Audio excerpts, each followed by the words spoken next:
Hello there guys, welcome back to the channel, welcome to Survival Russia, welcome to the Serious Woodsman, because I'm very serious today, because there's nothing to joke about the outdoors, about the cold. But what I want to do with this little video here is to explain or help some of you guys to stay warm or warmer indoors and outdoors. And I also want to argue or bitch a little bit about the weather, you can say. What's going on here? We have no snow. This is not snow.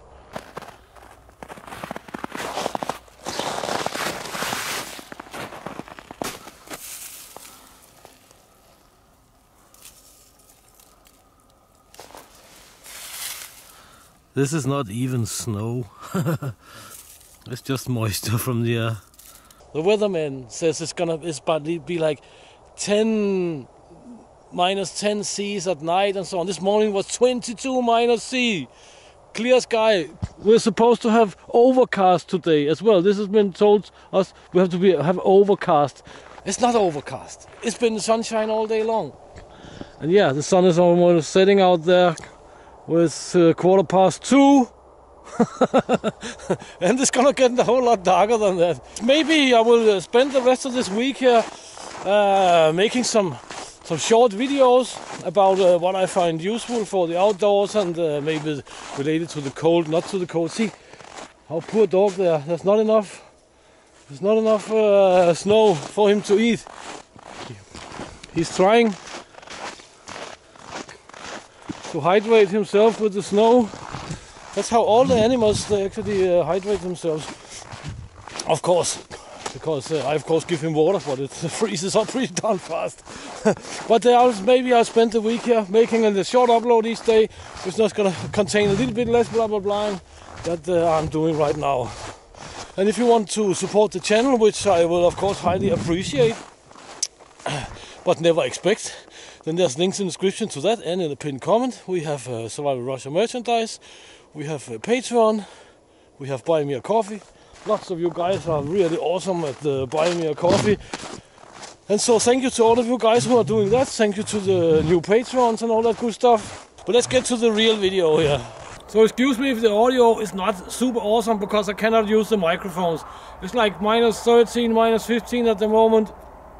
And the microphones, the wireless microphones, they have a tendency to screw up. So I'll try and speak a little bit louder. But what is common for staying warm on the inside and the outside, according to my experience anyway, and I will say that I do have some experience in that, because it can be pretty darn cold here for half a year, right? The record here is minus 56, but minus 47, minus 40, and then of course 20, 30, blah blah blah. Anyway, a long sleeve wool t-shirt. This is camel wool. It's only 50% camel wool, but it is wool. And I also have some merino wool, which has a little bit higher content of wool, but the first layer should be wool in my opinion. Why? Because if you use polyester or something like this, it makes you sweat in a really, really unpleasant way, just like fleece and so on, right? So, first layer, wool.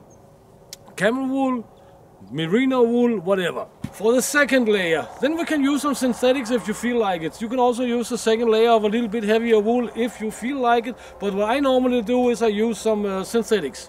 It can be like a synthetic like this. I don't even know the content of this guy here, but I have a few in different colors. They work fine. Then I have these guys here. I have two of those. Thank you to Nate. Long time ago, but I still use them. They're pretty darn awesome in the winter in the combination with the wool long sleeve t-shirt. Yeah, it's cold. It affects the mental, the vocabulary faculties, what we can say. But these guys here, this is the U.S. Army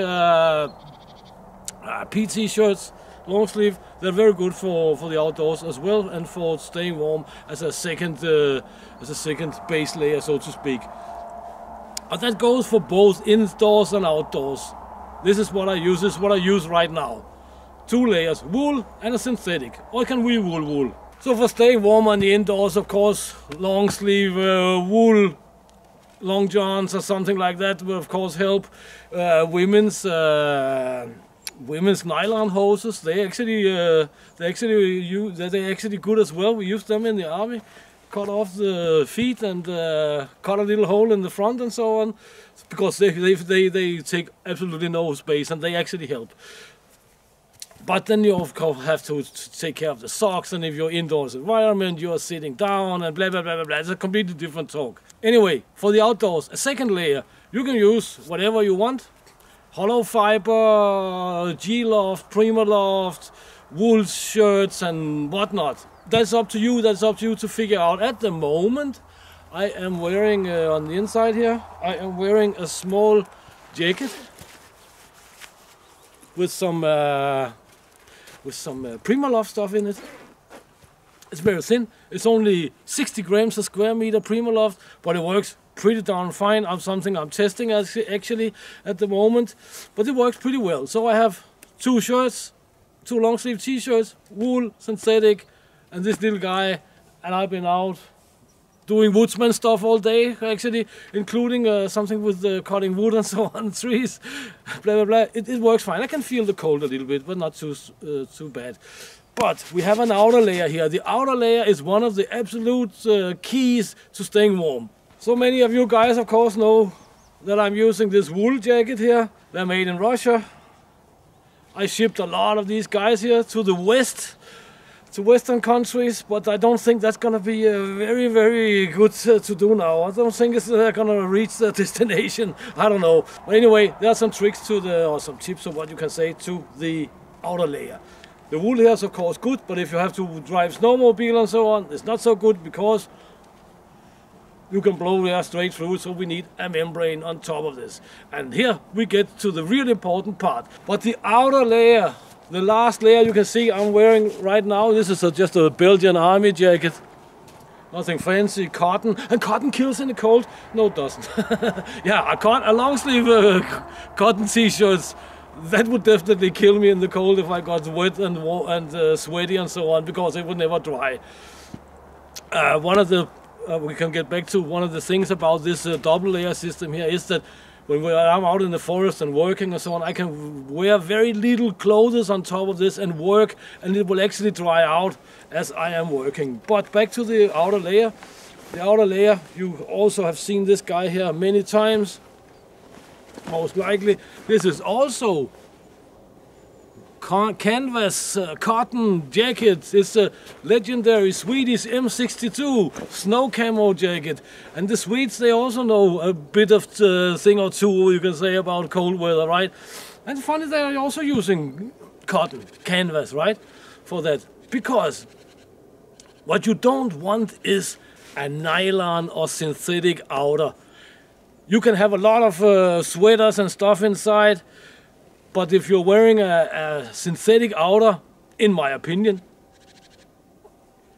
you're gonna feel the cold a whole lot more than if you're using something like this. And as you can see, I am wearing only this Belgian jacket, only this very flimsy guy with only 60 grams of Primaloft on the inside, and then my synthetic and my camel wool, and it's fine. Even I'm standing still here. I'm also a little bit used to the cold. I also don't have to wear gloves and so on, even I have them here, of course. But the outer layer here is of course very, very important. I have experienced many times when I've tried, you know, just to take on some when it's a little bit cold and windy, right? And you take a nylon membrane on or something like this, you can feel the cold much more through your layering than if you can with this stuff here. And this stuff, canvas, cotton, is also nice to hold on. So yeah, it's dirty because I use it, right?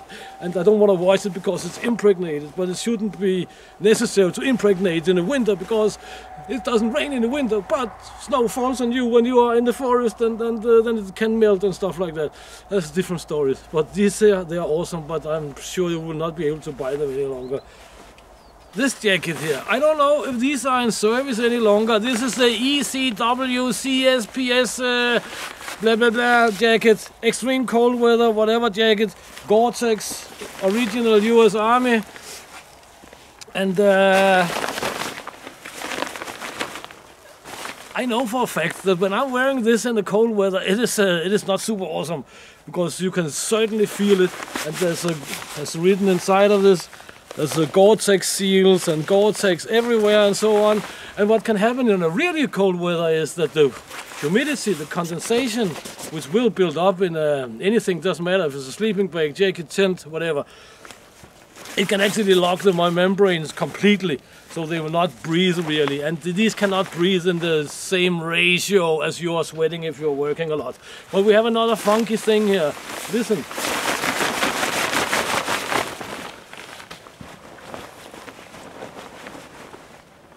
Nothing. And the wool jacket is absolutely makes no sound at all. So why this is an extreme cold weather jacket, I have no idea, because it's written right here that it is for cold weather universal camouflage jacket, right? Yeah, don't use outer clothing like this, or outer membranes like this, but I was getting a little bit cold under my hands because I'm touching this jacket. If you need to refresh what I just said, then you can just play the video again. But these are some of the keys to stay warm clothing wise for the outdoors and the indoors. If you haven't tried it out yet with the double A long sleeve t-shirts, then you should definitely try it. And you should also definitely check the links in the description, and please consider supporting the channel and all that good stuff. And until the next time, get out and train, get it done, do something awesome. It's getting a little cold. And see you in the next video, guys. Thank you very much for your time, and maybe this video here became a little bit longer than it should be. See you in the next one, guys. Thank you very much.